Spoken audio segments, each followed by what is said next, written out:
Hello बच्चों, मैं N के शर्मा। आज मैं आपका 12th का लेक्चर बनाने जा रहा हूँ जो जेनेटिक्स का टॉपिक है, जिसको जेनेटिक्स में आप मेंडेलियन जेनेटिक्स की बात कर सकते हैं, मॉलिक्यूलर जेनेटिक्स की बात कर सकते हैं। मेंडेलियन मतलब वही क्लासिकल जेनेटिक्स जिसको हम बोलते हैं principle of inheritance and variation. इसको मैं आज बनाने जा रहा हूँ, इसका लेक्चर 1, 12th का क्लास लेक्चर 1 का मैं बनाने जा रहा हूँ जेनेटिक्स का, है ना, जो आपके लिए बहुत ही यूजफुल होगा। 12th के लिए भी होगा और नीट के लिए भी होगा। नीट का 100% आपका इसमें कवर करेंगे हम। जितना भी नीट में पूछा जाता है, जो भी क्वेश्चंस नीट का आएगा 100% कवर करेंगे। इसके साथ साथ आपका 12th का जो भी लेक्चर होगा वो भी आपका 100% कवर होगा। इसमें 12th का NCERT के बेस पे मैं इसको बनाने जा रहा हूँ। और उसके अलावा जो भी नेसेसरी होगा NCERT के अलावा, NCERT के अलावा जो भी नीट के लिए जो नेसेसरी होता है, जैसे आप जानते हैं NCERT आपका 85% कवर करता है नीट को। लेकिन उसके बाद का जो भी टॉपिक बच जाता है नीट के लिए, उसको मैं कवर करूंगा इसमें, और 100% आपका क्वेश्चन सॉल्व होगा। आप वीडियो को पूरा देखें और देखने के बाद आप एक बार NCERT को पढ़ें, वीडियो को देखें, NCERT को पढ़ें, और उसके बाद आप क्वेश्चन को बनाएं। देखेंगे आपका सारा टोटल क्वेश्चन बन जाएगा, कहीं से कोई आपको प्रॉब्लम नहीं होगा। ठीक है बाबू। तो मैं आपको एक चीज़ बताना चाहूँगा, पढ़ाने से पहले मैं आपको बताना चाहूँगा कि इसको पढ़ने से पहले आपका कुछ 11th का टॉपिक आपका क्लियर होना चाहिए। जैसे मेंडेलियन जेनेटिक्स आप जो पढ़ने जा रहे हैं, तो मेंडेलियन जेनेटिक्स में जीन का इनहेरिटेंस कैसे होता है, क्रोमोसोमल इनहेरिटेंस वगैरह कैसे होता है, कैसे कैरेक्टर एक जनरेशन से दूसरे जनरेशन में पास करता है, उसको आपको पढ़ना है। जीन का कैरेक्टर पढ़ना है, जीन का फंक्शन पढ़ना है, क्या फंक्शन परफॉर्म करता है उसको आपको पढ़ना है ना। तो आपको यह क्लियर होना चाहिए। सेल साइकिल 11th का एक टॉपिक है, सेल साइकिल, वो आपको क्लियर होना चाहिए। सेल साइकिल में वो भी आपका मस्ट है कि आपका क्लियर होना चाहिए मियोसिस का टॉपिक, सेल डिवीजन का मियोसिस का टॉपिक। क्योंकि आप इसमें पढ़ेंगे गैमिट का फॉर्मेशन होता है, गैमिट बनेगा तो नेक्स्ट जनरेशन में पास करेगा, ड्यूरिंग फर्टिलाइजेशन होगा तो जाइगोट बनेगा। तो पहले आपका मियोसिस का टॉपिक अगर क्लियर होता है तो आपको बहुत ईजी हो जाएगा समझना। मेंडल का जेनेटिक्स बहुत ही ईजी हो जाएगा समझना, क्योंकि जेनेटिक्स पढ़ने का मतलब आप एक तरह से कह सकते हैं रिप्रोडक्शन पढ़ रहे हैं आप, वो भी सेक्सुअल रिप्रोडक्शन आप पढ़ रहे हैं ना। तो आपका नेसेसरी होता है कि आप सेल साइकिल को एक बार पढ़ लें, उसका रिवीजन कर लें। वैसे मैं सेल साइकिल पे भी एक वीडियो बना कर डालूंगा, ताकि आपको पैरेलल वे में डालूंगा, ताकि आपको ये इजीली समझ में आए। आप सेल साइकिल का वीडियो देख लें और इसको भी देखें, ताकि आपको इजीली समझ में आए। मैं डालूंगा, लेकिन मैं पहले इसका मैं वीडियो बना रहा हूँ, इसलिए आपको ज़रूरी हो जाता है कि एक बार आप कहीं से भी सेल साइकिल को पढ़ ले, और स्पेशली मियोसिस को पढ़ ले। ठीक है बाबू। तो लेक्चर को मैं बहुत आगे बढ़ाने से पहले मैं आपको इंट्रोडक्शन बताना चाहूँगा प्रिंसिपल ऑफ इनहेरिटेंस के बारे में, का मतलब इस चैप्टर में क्या क्या आपको पढ़ना है इनहेरिटेंस और वेरिएशन में। जैसे आपको मेंडल्स का लॉ पढ़ना है इस चैप्टर में। आपको principle inheritance of one gene मतलब मोनोहाइब्रिड क्रॉस, कैसे एक जीन का ट्रांसफर होता है ना, कैसे एक जीन का इनहेरिटेंस होता है ना, उसको पढ़ना है आपको। इनहेरिटेंस ऑफ टू जीन्स मतलब डाई हाइब्रिड क्रॉस आपको पढ़ना है ना। लॉ ऑफ इनहेरिटेंस मतलब मोनोहाइब्रिड क्रॉस के आधार पर जो इनहेरिटेंस का लॉ है, जैसे law of dominance, law of segregation, है ना, इसको आप पढ़ेंगे ना। इसके बाद कुछ डेविएशंस है मोनोहाइब्रिड क्रॉस का, कुछ डेविएशन है। डेविएशन मतलब एक्सेप्शन, कहाँ पर मोनोहाइब्रिड क्रॉस लागू नहीं होता है, उसके बारे में आपको पढ़ना है। जैसे इनकम्प्लीट डोमिनेंस आपको पढ़ना है ना, को डोमिनेंस पढ़ना है, लीथल जीन पढ़ना है ना, इसके बारे में। ये सब हो गया आपका आप इसको कह सकते हैं मेंडल का जो मोनोहाइब्रिड क्रॉस है, इनहेरिटेंस ऑफ वन जीन, इसका ये सब डेविएशन होता है, इस सब पे लागू नहीं होता है ना। उसके बाद आपको पढ़ना है टू जीन के जो इनहेरिटेंस है, डाई हाइब्रिड क्रॉस है, उसके आधार पे जो लॉ दिया गया मेंडल के द्वारा, तो लॉ ऑफ इंडिपेंडेंट असॉर्टमेंट आप उसको बोलते हैं, लॉ ऑफ इंडिपेंडेंट असॉर्टमेंट, वो डाई हाइब्रिड क्रॉस के आधार पर दिया गया। ये सब जो लॉ है मोनोहाइब्रिड क्रॉस के आधार पर दिया गया था ना। इसके बाद आप इसको इस चैप्टर में आपको पढ़ना है क्रोमोसोमल थ्योरी ऑफ इनहेरिटेंस पढ़ना है, लिंकेज को पढ़ना है, रिकॉम्बिनेशन को पढ़ना है, सेक्स डिटर्मिनेशन को पढ़ना है, म्यूटेशन को पढ़ना है, जेनेटिक डिसऑर्डर्स। जेनेटिक डिसऑर्डर में आप पढ़ेंगे मेंडेलियन डिसऑर्डर, क्रोमोसोमल डिसऑर्डर, है ना, इसमें पढ़ेंगे आप जेनेटिक डिसऑर्डर में। पेडिग्री एनालिसिस, आपके बुक में पेडिग्री एनालिसिस को जेनेटिक डिसऑर्डर के अंदर में कंसीडर किया गया है। ठीक है बाबू। इसके अलावा और भी कुछ टॉपिक बच जाता है जिसको आपको पढ़ना है, जैसे प्लियोट्रॉपी पढ़ना है ना।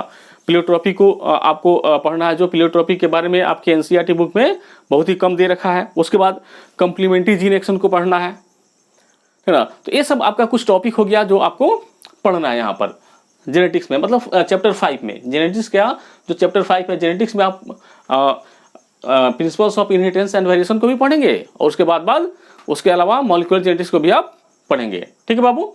तो ये सब आपका इंट्रोडक्शन वाला टॉपिक हो गया जो आपको पढ़ना है। ठीक है ना। और बच्चों, मैं प्रिंसिपल ऑफ इनहेरिटेंस में आपको मैं आगे अब बताने जा रहा हूँ जेनेटिक्स होता क्या है ना। अगर बात करें जेनेटिक्स के बारे में कि व्हाट इज जेनेटिक्स, है ना, अगर हम बात करें what is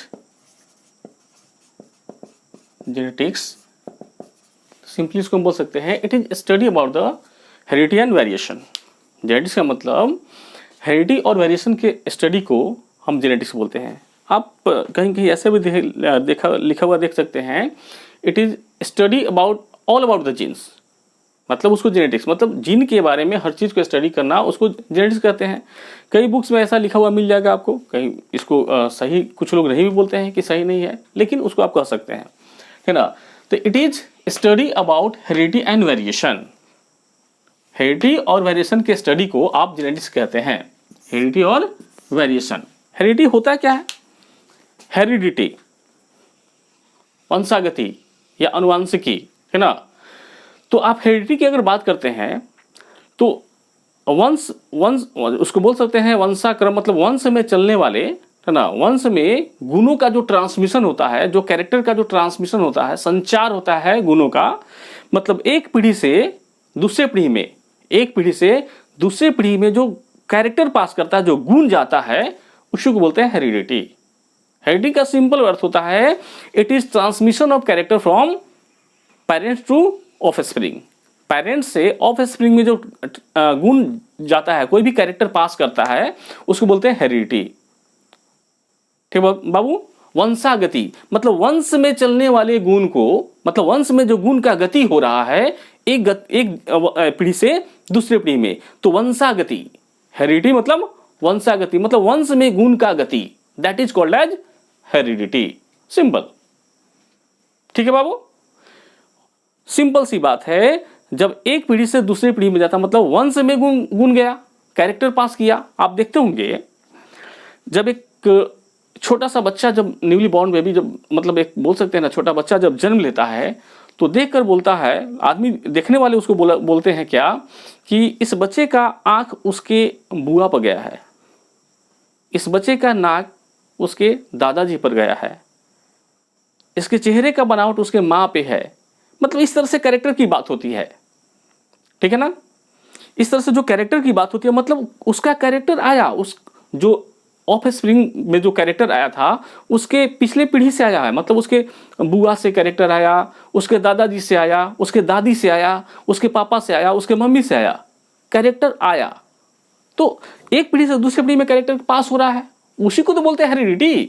it is transmission of character from parents to the offspring. और पेरेंट्स में जो कैरेक्टर आया था वो कहां से आया था? तो उसके पेरेंट्स से आया था। तो कैरेक्टर पास हो रहा है ना, उसके पेरेंट्स से आया था, तो वो अपना कैरेक्टर अपने बच्चों में दिया। इसी को तो बोलते हैं heredity. Transmission of character from one generation to the next generation is called heredity. Simple, nothing more, है ना। उसके बाद आप बोल सकते हैं वेरिएशन। उसके बाद क्या बोल सकते हैं? वेरिएशन। तो वेरिएशन होता क्या है? वेरिएशन का मतलब होता है इंडिविजुअल्स के बीच में एक समान जैसा कैरेक्टर नहीं पाया जाएगा। आप देखते होंगे एक ही माता पिता का अगर 5 संतान होता है तो पांचों के कैरेक्टर में कुछ ना कुछ अंतर होता है। अगर अंतर नहीं होता तो सभी का सभी एक जैसा दिखाई पड़ता और माता पिता भी कंफ्यूज हो जाते हैं, हम किसको बुला रहे हैं, आइए किसको बुलाएं। बुलाया जाता चिंटू को तो पिंटू आता। अगर चिंटू पिंटू का चेहरा एक जैसा होता, उसमें टोटल 100% सिमिलैरिटी होता, तो कंफ्यूजन, पता ही नहीं चलता किसको बुलाए और कौन आ गया। ठीक है बाबू। तो वेरिएशन का मतलब ही होता है, मतलब डिफरेंस, इंडिविजुअल्स के बीच में डिफरेंस, सेम स्पीसीज के इंडिविजुअल्स के बीच में डिफरेंस होता है, उसको बोलते हैं वेरिएशन। ठीक है बाबू, देखिए हेरिडिटी का मतलब होता है it is transmission of character from one parent to the offspring, transmission of character from parent to the offspring. And जो कैरेक्टर पास करता है, जिस कैरेक्टर का ट्रांसमिशन होता है, उस कैरेक्टर को बोलते हैं हेरिडिटी कैरेक्टर। जो कैरेक्टर पास करता है, जो पास करने के लायक हो, जो ट्रांसमिसिबल हो, जो पास कर सके, that is called hereditary character. Okay, अगला बात करते हैं हम वेरिएशन के बारे में। It is difference among the individuals. ठीक है, ये क्या है, इंडिविजुअल्स के बीच में डिफरेंस जो होता है उसको बोलते हैं वेरिएशन। ठीक है ना, no two individuals shows exactly similar character. दो इंडिविजुअल्स कभी एग्जैक्टली सिमिलर कैरेक्टर शो नहीं करता है, कुछ ना कुछ डिफरेंस जरूर होगा, एकदम जरूर, श्योर एंड सर्टेन, कुछ ना कुछ डिफरेंस होना ही है। एक ही बात बोले, एक ही माता पिता के 5 संतान, उसमें भी डिफरेंस होता है, उसमें भी डिफरेंस पाया जाता है, उसको बोलते हैं variation. Differences are found even in childrens of the same parents. Same parent के चिल्ड्रंस जो होते हैं, बच्चे होते हैं, उनमें भी विभिन्नता पाई जाती है। ऐसा क्यों होता है? Due to sexual reproduction. फिर सेक्सुअल रिप्रोडक्शन का क्या मतलब? Due to meiosis. मियोसिस का क्या मतलब? मियोसिस का मतलब क्रॉसिंग ओवर। क्रॉसिंग ओवर में क्या होता है, होमोलोगस क्रोमोसोम के जो नॉन सिस्टर क्रोमैटिक्स होते हैं उनमें एक्सचेंज होता है, जेनेटिक मटेरियल का सेगमेंट का एक्सचेंज होता है। और एक्सचेंज होगा थोड़ा सेगमेंट में एक्सचेंज हो रहा है, डीएनए में, होमोलोगस क्रोमोसोम में सेगमेंट का एक्सचेंज हो रहा है, तो निश्चित है कि उसमें कुछ ना कुछ डिफरेंस उत्पन्न होगा, कुछ ना कुछ वेरिएशन उत्पन्न होगा। ठीक है बाबू, वेरिएशन में भी हेरिटेबल हो सकता है वेरिएशन। ठीक है, variation originated due to sexual reproduction. अभी मैंने आपको बताया था इंट्रोडक्शन वाले टॉपिक में कि जेनेटिक्स पढ़ने का मतलब आप सेक्सुअल रिप्रोडक्शन पढ़ रहे हैं। तो इसमें आप देख सकते हैं कि जेनेटिक्स का मतलब क्या होता है, जेनेटिक्स किसे कहते हैं, हेरिडिटी एंड वेरिएशन को कहते हैं। हेरिडिटी का मतलब जो कैरेक्टर पास करता है एक पीढ़ी से दूसरे पीढ़ी में, उसको हेरिडिटी कहते हैं। और वेरिएशन का मतलब होता है, ठीक है ना बाबू, वेरिएशन का मतलब जो इंडिविजुअल्स में के बीच में डिफरेंस पाया जाता है। और बच्चों, मैं जेनेटिक्स में कुछ फादर्स के बारे में बताने जा रहा हूँ, किसने कौन दिया था, कैसे फादर कौन, किसके फादर कौन है, तो मैं थोड़ा बता दूं, है ना। फादर ऑफ जेनेटिक्स, जैसे आपने जानते होंगे, है ना, जेनेटिक्स के फादर कौन है, जनक कौन है, Mendel, G J. Mendel, Gregor John Mendel. Term genetics किसके द्वारा दिया गया था, तो बैटसन के द्वारा 1906 में, है ना। फादर ऑफ एक्टिनो बायोलॉजी, मुलर को बोलते हैं। फादर ऑफ एक्टिनो बायोलॉजी मुलर को बोलते हैं। Father of Drosophila genetics, TH. Morgan, Thomas Hunt Morgan, TH. Morgan को कहते हैं। या एक्सपेरिमेंटल जेनेटिक्स के फादर को भी टी.एच. मॉर्गन को ही कहा जाता है, एक्सपेरिमेंटल जेनेटिक्स, है ना। फादर ऑफ बायोकेमिकल जेनेटिक्स या human genetics, father of biochemical genetics या ह्यूमन जेनेटिक्स गैरोड को बोलते हैं। ठीक है बाबू, जेनेटिक्स को हम कुछ पार्ट्स में बांट सकते हैं, जैसे forward genetics, backward genetics, cytogenetics and molecular genetics. Backward genetics और forward genetics, cytogenetics, molecular genetics, इतना पार्ट में हम इसको बांट सकते हैं। ठीक है ना। जैसे फॉरवर्ड जेनेटिक्स को देखते हैं, इट स्टार्ट्स विथ फिनोटाइप, मतलब एक्सटर्नल कैरेक्टर। ठीक है ना, it starts with phenotype, external character से उसका स्टडी शुरू करते हैं। और स्टडी इंड कहाँ होता है, तो यह जान लेते हैं, यहाँ तक हम कंक्लूजन पे पहुंच जाते हैं कि जो फिनोटाइप है, एक्सटर्नल कैरेक्टर है, वह किस जीन के कारण है ना, किस जीन के कारण है, कंसर्न जीन उसका कौन है। जैसे मान लेते हैं, है ना, मान लेते हैं कि कोई आपको दिया गया, है ना, एक फिनोटाइप दिया गया, आपको पता नहीं है कि वह फिनोटाइप किस जीन के कारण है ना, बस फिनोटाइप दे दिया गया, बोला गया कि बताइए कि यह फिनोटाइप जो है ये किस जीन के कारण है, आपको सर्च करना है। ठीक है ना, तो आप स्टडी करेंगे फिनोटाइप से, स्टार्ट करेंगे अपना स्टडी फिनोटाइप से, और फाइनली आप कहां पहुंचेंगे, उसके जीनोटाइप पर। मतलब यह फिनोटाइप किस जीन के कारण है, या फिनोटाइप किस जीन के कारण है, तो उसको बोलेंगे फॉरवर्ड जेनेटिक्स। और बैकवर्ड ठीक इसका उल्टा, बैकवर्ड क्या होगा, ठीक इसका उल्टा। स्टार्ट करेंगे एक जीन से, एक जीन को आइसोलेट करेंगे और फाइनली उससे क्या फिनोटाइप होना है उसकी पता करेंगे, तो उसको बोलते हैं बैकवर्ड जेनेटिक्स। ठीक है बाबू, तो ये था फॉरवर्ड जेनेटिक्स। ठीक है बाबू, फॉरवर्ड जेनेटिक्स हो गया। अब आप देखेंगे बैकवर्ड जेनेटिक्स। ठीक है, तो बैकवर्ड जेनेटिक्स की बात करेंगे तो जीन को आइसोलेट करेंगे। कहीं से कोई जीन मान लेते हैं आपको दे दिया जाएगा और आपको पता नहीं है कि वो उसका फिनोटाइप क्या होगा। जीनोटाइप मतलब जीन ले लिए, जीनोटाइप और फिनोटाइप का मतलब समझते हैं। जीनोटाइप का मतलब है जेनेटिक मेकअप। जीनोटाइप का मतलब होता है किसी इंडिविजुअल का, किसी स्पीसीज का, किसी ऑर्गेनिज्म का उसका genetic makeup, that is called as genotype. और फिनोटाइप का मतलब होता है एक्सटर्नल लुक, बाहर से कैसा दिखता है। फिनोटिपिकली, एक्सटर्नली कैसा दिखता है कोई organism, that is called as phenotype. मतलब अगर बात करें कि हम कैसे दिखते हैं बाहर से, तो मेरा फिनोटाइप हो गया। और इस जो लुक है मेरा एक्सटर्नल जो फिनोटाइप है, वह किस तरह से के जीन के कारण हुआ है, कौन सा जीन इसके लिए रिस्पॉन्सिबल है, वो हो गया जीनोटाइप। तो क्या होता है बाबू, बैकवर्ड जेनेटिक्स है ना। Study starts with isolation of a gene. इसका स्टडी, कोई जीन निकाला जाता है और आपको पता नहीं कि उसका उस जीन से क्या होने वाला है, क्या होता है एक्चुअली, उसका फिनोटाइप क्या, उसका रिजल्ट क्या है। तो लास्टली आपको पता नहीं है, without knowing it's concern expression, आपको पता नहीं है। और फाइनली आपका स्टडी कहां स्टॉप होगा, कहां जाकर रुकेगा आपका स्टडी, आपका स्टडी रुकेगा फाइनली कहां पे, आप यह जान लोगे कि इस जीन के कारण क्या होने वाला है, मतलब इसका फिनोटाइप क्या होने वाला है।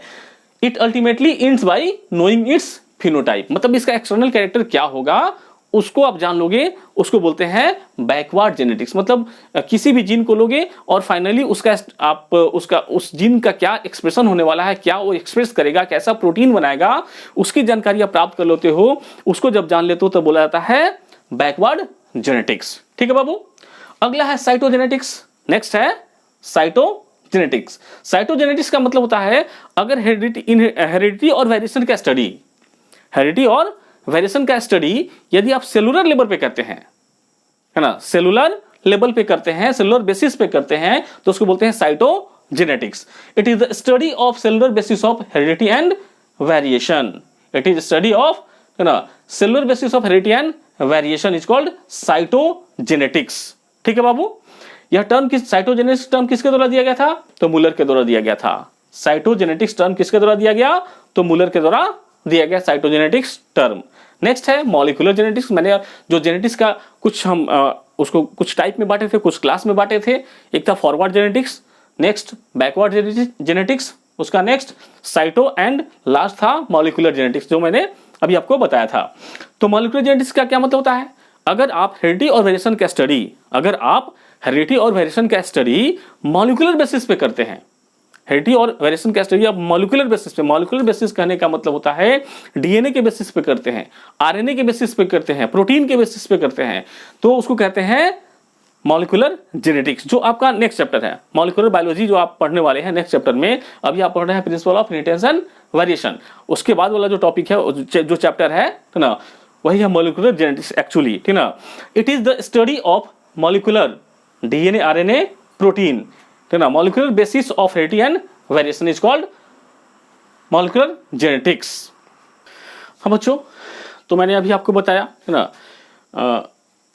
जो भी जेनेटिक्स के बारे में, जो आपको कुछ टाइप में उसको बांट सकते हैं। अब हम देखेंगे वेरिएशन के बारे में। अभी मैं इससे पहले मैं स्टार्टिंग में आपको वेरिएशन का डेफिनेशन बताया था, जो कि डिफरेंस होता है इंडिविजुअल्स के बीच में। मतलब उस समय भी मैंने आपको बताया था इसी लेक्चर में पहले कि एक ही माता पिता के 5 संतान होता है, तो पांचों संतान में कुछ ना कुछ विभिन्नता पाई जाती है, वेरिएशन पाया जाता है, डिफरेंस होता है, ठीक ना। तो इंडिविजुअल्स जो सेम स्पीसीज भी होते हैं, सेम स्पीसीज के जो भी इंडिविजुअल्स होते हैं उसमें विभिन्नता पाई जाती है, डिफरेंस पाया जाता है, उसको बोलते हैं वेरिएशन, है ना। वेरिएशन का बहुत बड़ा कॉज है, वेरिएशन होने का बहुत सारा कॉज है, बहुत सारा रीजन है वेरिएशन होने का, है ना। अब मैं आपको बताने जा रहा हूँ टाइप्स ऑफ वेरिएशन, बताने जा रहा हूँ टाइप्स ऑफ वेरिएशन के बारे में। वेरिएशन कितने टाइप का होता है, तो कुछ टाइप का होते हैं वेरिएशन, यहाँ पे जो दिया हुआ है, यहाँ 3 टाइप का मैं आपको बता रहा हूँ। पहला होता है ब्लास्टोजेनिक वेरिएशन, ब्लास्टोजेनिक वेरिएशन, है ना। ब्लास्टोजेनिक वेरिएशन जो आप, वैसा वेरिएशन जो आप किसी भी इंडिविजुअल में उसके जन्म से ही आप देख सकते हैं, है ना, उसके जन्म से ही आप देख सकते हैं ब्लास्टोजेनिक वेरिएशन को, है ना। जैसे आई कलर, है ना, आंख का कलर। कोई बच्चा यदि जन्म लेता है तो आप अगर मान लेते हैं उसके पीढ़ी में किसी न किसी को, उसके खानदान में अगर किसी का आंख ब्राउन है, आई का कलर ब्राउन है और बच्चा जन्म लिया तो ब्राउन कलर होता है, तो देखिए वो बोला जाता है कि इसका समानता किससे है। अगर किसी का है उसमें, उसके फैमिली मेंबर में, तो बोला जाता है उसका समानता है ना। तो और वो विजिबल जो वेरिएशन है, जो विभिन्नता है, या जो कैरेक्टर का जो पास हुआ है, वो कैरेक्टर एकदम जन्म से दिखाई पड़ता है, वो कैरेक्टर एकदम जन्म से दिखाई पड़ता है। तो बोला जाता है क्या कि यह वेरिएशन ब्लास्टोजेनिक वेरिएशन के कैटेगरी में आता है ना।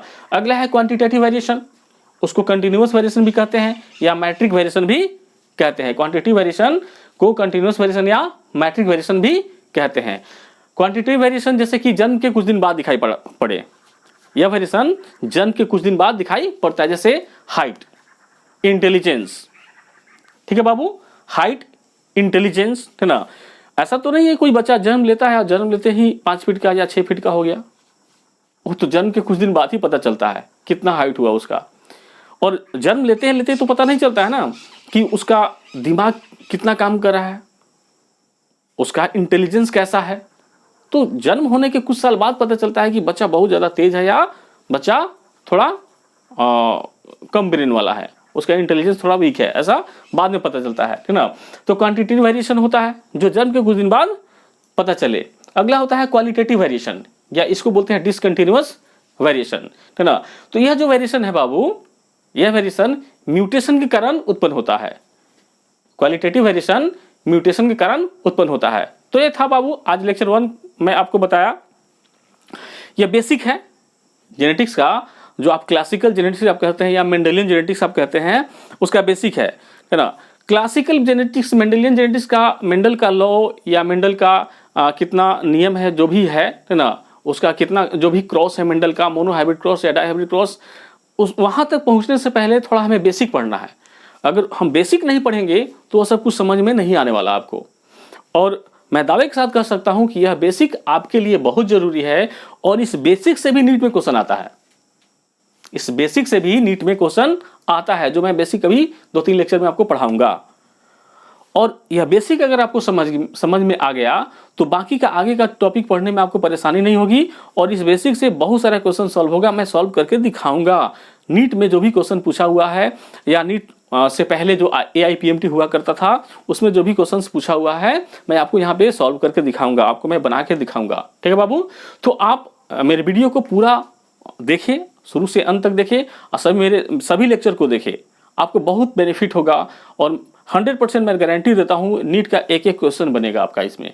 ठीक है बाबू, मेरे वीडियो को ज़्यादा से ज़्यादा आप सब्सक्राइब करें, शेयर करें, लाइक करें, और बेल आइकन को दबाएं ताकि आपको नोटिफिकेशन मेरा हमेशा मिलता रहेगा। जो भी मैं वीडियो डालूंगा, अपलोड करूंगा, आपको मिलेगा।